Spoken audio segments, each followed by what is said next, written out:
Good morning, everyone. Thank you, Joe. Good to see you. So I've got a very short talk. I know there are quite a few questions coming up in assessment, so I'm hoping that that will leave us a little bit more time for questions. So at the moment, within exams, we really are sitting a little bit in a perfect storm. We know, and Bernie has talked very nicely this morning about the challenges in terms of future recruitment. We also know that because of the challenges within the NHS at the moment, and as we move beyond COVID and we navigate waiting lists and everything else, that of course examiner time is more precious than ever. So if you take nothing away from this talk, it would be just how utterly thankful and reliant we are on our examiners for the time and the dedication that they provide, and just how important that is to us. In terms of postgraduate education, of course, standards for exams are absolutely key. So the passing standards that we maintain that are set in appropriate ways through the specialty committees, the quality assurance that we do of our exams, ensuring that those standards impact fairly across all of our candidates so that elements of differential attainment are minimized and eradicated wherever possible, but also that we maintain and support our candidates so that their expectations are met, so that we are using the resources appropriately, so that we can explain the costs that exams do cost, and let me assure you they really are. That's at the absolute minimum. If you think about those standards, though, within the RCPath, there is one award. So we also need to make sure that between different examinations, we are sticking wherever we can to similar standards, to equitable standards, because the award at the end of the day is the same, and the same is true for candidates who end up with a diplomat status or anything else like that as well. Digital provides some opportunities for improvement. It also provides some stresses, and I think balancing that and navigating that path is something that's going to be really crucial. So in terms of making exams fit for purpose, the exams team at the college, examiners, everyone else involved already does a terrific job. Exams are in a good place, but I think now is a really good time for us to look at what we're doing and to begin to make some tangible improvements. And we've committed to that, and it's a process that we've begun to outline at a more frequent exams committee so that we have the capacity and some thinking behind what we're doing. It is really important that we listen to all our stakeholders. So, of course, patients in terms of maintaining patient safety, but also ensuring that there are sufficient doctors around to do the job. We need to listen to the population. We need to listen to our statutory education boards. We need to make sure that we are utterly compliant in all matters and that we're doing well in all matters. Beyond that, patients and all of those organisations have been very clear, really, that what we've moved to is a mixture of general professional and specialty capabilities. So in those terms, I think it's difficult to see how we need to be able to shift and move high stakes written exams. They will always be part of the measure that we use. It is important that they do, but actually with general professional competencies, things other than, in my specialty, shifting glass, become important. So the increasing reliance that we are likely to see on portfolio, and I'm really grateful for all the work that has gone on to see the transformation of our portfolio within the college. But seeing more reliance on elements such as that for assessment will allow us to focus a little bit more on the general professional capabilities, which will become really important. So given that high stakes exams will always be there, and because they matter so much to everyone, it is only right that we are using the best quality data that we can to make high quality data informed decisions. The differential attainment and the reasonable adjustments that we put in to minimize differential attainment are absolutely crucial, and it's important, and we've committed as a college to look again at how we do that. We need to be better at receiving and acting on the feedback that we have for students, and in turn providing them with better feedback. And we've committed to that as well. And then the modernization of the way that we deliver, the making more balanced decisions, maybe sometimes in terms of combinations, becomes really important. So priorities here then, as I've described, standardization of exams because it's one award at the end of the day, making sure that there is more consistency in our approach, and where we can, simplifying exams as well. So in the past, we've talked a lot about modularization of exams. And personally, I think that's a step too far. But I think we have seen in some specialties, so neuropathology, not any work to do with me, but neuropathology and certainly microbiology have already looked, for example, at a process whereby essentially you sit everything first time round, but there are elements of your exam that you can bank if you pass, which reduces the amount that you need to do as a retake. And I think that's a really positive step forward. And we're beginning to look at how other specialties might be able to work in that area as well. By beginning to do things and putting in clearer processes with greater consistency, we can begin to free up some time to look at some future changes. On top of that, the college has already committed to increasing capacity in the exams team. So we are about to have a post and a half advertised to produce some more capacity within the exams team, but also to allow us to look at data more reliably and to look at data in a more nuanced and instructive way. Inclusive exam practice is clearly really important. And our data has suggested for many years that actually we don't have a significant differential attainment level across the piece. There are areas of concern, and as we are able to drill more down into accurate data, we will no doubt see some areas arise that we will need to address. But actually, it is really important that we can properly support our future colleagues when they go through high stakes exams, and also as they go through programs. So we are really keen at the college to look at how we can broaden our inclusive education practice. And one of the things we've committed to exploring is whether we could set up, for example, an additional panel to look at how we apply inclusive practice and how we apply reasonable adjustments, so that we can really be at the forefront of that across the colleges. Digital assessment is often held up as the answer to all our problems. Newsflash, it isn't, but I think it gives us some things to look at. So the term digital assessment means a load of different things, doesn't it? And arguably with the part ones, we are already assessing digitally. But I think in using that term, we need to think about whether we're using a computer-based exam where candidates will sit a test online and enter their marks online, or whether they'll just do one of those. Whether we're talking about in the slide-based specialties, whether we end up with scanned slides, either as images, fixed images, or as slides that can be moved around, as they quite often are in CPD these days. We need the proper technology to robustly and reliably deliver exams in that way.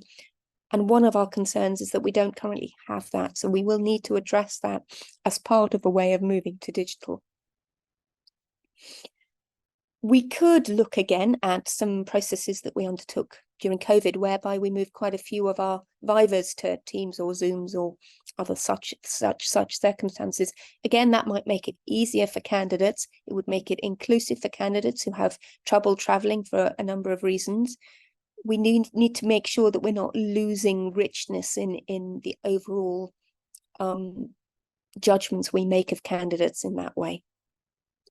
So all of these things will be possible when we increase the capacity of exams to additional staff, and we also are able to look again at the reliability of our exams through greater data analysis. Digital assessment, of course, isn't possible without reliable broadband, Wi-Fi, firewalls, all of those things. It's very carefully managed in the part one, and for the most part, it goes down incredibly well. But we will need to look at that in even more detail as we move to a part two system, if that's the way that we go. And this last point is really important. The exam is there to be authentic. And as the shift across the UK goes more towards digital practice, it is important that the college represents this. So do we look in the future towards an online and a paper-based exam that we standard set and ensure are equivalent? That might be a little bit more flexible, but it comes with problems in terms of ensuring that there's the same pass mark in the same way applied, for example. If we don't do that, at some point we're going to have to switch. And that inevitably means there will be candidates who are happy and candidates who are disadvantaged because of it. And managing that becomes a real challenge.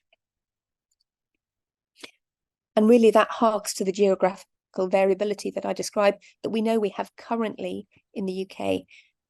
And so thinking about that in terms of what is fair and what is authentic become really, really important. Inevitably, in order to move, particularly the part 2 to digital, we will need to procure and purchase a system that does this really well. If you spend time looking at how other colleges have fared in this space, as I know some of us do, there are pluses and minuses for many of the current systems. I'm not sure that there's a current system that is right for us, but a big piece of work will be evaluating them all through a number of stakeholder groups to make sure that we're making correct decisions in those spaces. And we need to do that, learning where we can from the other colleges. So if we listen to our students, our candidates, at the moment, what are they telling us? Well, it's interesting. So if you look at the recent survey that went out with the autumn exam period, you will see that 50% of Part 2 candidates, of roughly the 200 and or so candidates who replied to this survey, 50% felt that the venue was excellent. 84% felt that slides that they looked at were excellent or moderately high in quality. So that's really positive. 4% felt that slides were poor quality. That's not ideal. But the risk, of course, of moving to the wrong digital system is that we make that worse rather than better. In terms of moving things like digital and generally growing this progress at the right pace, I've heard talk over the last year about the consideration to using digital test centres, particularly for the Part 1 exam, which of course we've already moved online. So digital test centres in some ways will make things better. Connectivity will be more stable. Invigilation will be more honest. So arguably we may end up with a more reliable exam system, and there should be greater parity of experience as well. However, again, that will mean that more of our candidates are going to have to travel for it, which will make some EDI kind of issues difficult and will make it more expensive for candidates. And it might be something that candidates actually don't want. So I was surprised to read these stats. But again, if you look at the roughly 250 candidates that completed our survey after the autumn Part 1, well, 87% of them sat at home, and 93% felt that it was a suitable environment with minimal disruption. 3/4 are really tell us that they don't want to move to a test centre. So while I've heard it being quite a positive step in terms of examiner sentiment, we really do need to think about, is this what our candidates want? And if so, is that the right thing for us? We need to think about those things really carefully rather than just jumping. I was thinking last night of the turtle and the hare in terms of how close and how fast we make these changes. And I couldn't help this cartoon, sorry. Managing change while managing a complicated multi-stakes assessment process is really difficult. We have a small team, and it's one of the reasons that we need to grow the team before we look at any of this. But of course, compared to many of the Royal Colleges, we deliver far more exams. So the team is really stretched. And to risk failure in the current exam provision because we are focused too much on the future would be a tremendous error. So we need to make sure that this is appropriately resourced, mindful of all the feedback that we rightly see about exam fees, although we regularly undertake audits and do absolutely everything we can to minimize those costs. Of course, this all goes back to the future workforce, and that is critically important. We need to grow and support and listen to that workforce. So in terms of devising how we're going to deliver the changes that we want to deliver and how we're going to do that, as I've said, additional capacity is really going to be important to improve candidate experience, but also to improve examiner experience and staff experience, so that they aren't quite so stretched. So we don't have quite those peaks of really busy time when emails might be more difficult to answer, but that we can take a slow and steady approach to this. So recruiting both an additional staff member and a data analyst, a psychometrician to perform those evidence-based calculations is going to become really important, and it has to be at the top of what we do. In terms of those other changes, so to draw in stakeholders, to agree the commonalities, and to look at simplification first, and being able to bank some passes and some exams will be really important. We need to explore whether we move to a panel approach for inclusive practice, and what the parameters of that might look like, how it might be represented, and what its reporting and governance structure would be like. If we're going to move towards digital, we need to identify the right system first.